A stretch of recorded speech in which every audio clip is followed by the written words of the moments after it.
बिना वजह किसी और की करतूत किसी ने और किया, पकड़ के बिठाया किसी और ने, वो दूसरों की लड़ाई में वो मारा जा रहा है। उस बच्चे को बचाओ, वो मेरा बच्चा है, उसको बचाओ। मैं कौम से कहता हूँ उसको बचाओ।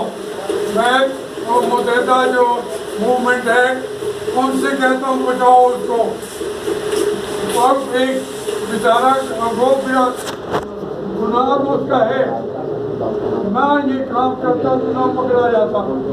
मैंने उसे कहा ना बनो, ये वजीर आजम तो कई बन के गए हैं, जब तुम मर जाओगे फिर बैठ के रोओगे। काफी मुतहरिक और बहुत सारे आपके मुल्क के अहम पौधों पर भी वो मौजूद है। तो ये एक तूफान आ रहा है जिसको हमने अपनी कुव्वत ईमानी से भी और हुकूमत को पहले चाहिए था, लेकिन उन्होंने इसके अंदर तफरका माली को इनकरेज किया। तो वो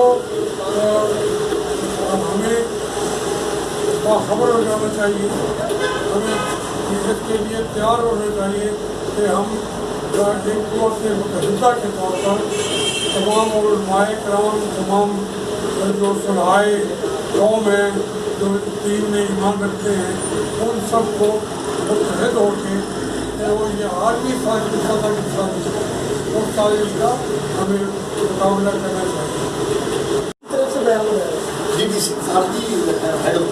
साहब आपको फरमाएं।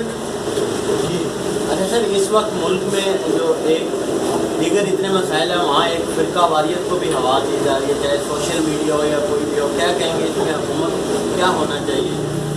इसमें ये जो आपने सवाल उठाया है ये बड़ा अहम है।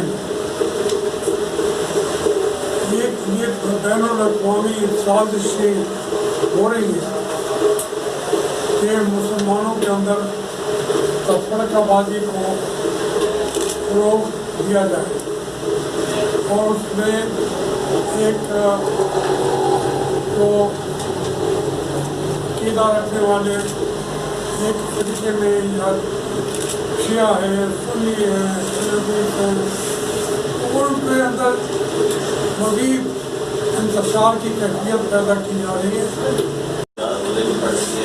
हाँ, इंतजामिया कहती थी जिनकी पहले परमिशन है वो उन्होंने मुश्किल से कहा वो तो निकालें, जो नई रैलियाँ निकालना चाहते हैं, जलसा करना चाहते हैं तो वो नहीं इजाज़त दी, और वो इजाज़त को उन्होंने गालिबन मदर जावेद साहब बैन लगा दिया। हाँ, उस पर बैन लगा दिया उन्होंने। तो ये ज़रा बड़ी तकलीफ से बात है।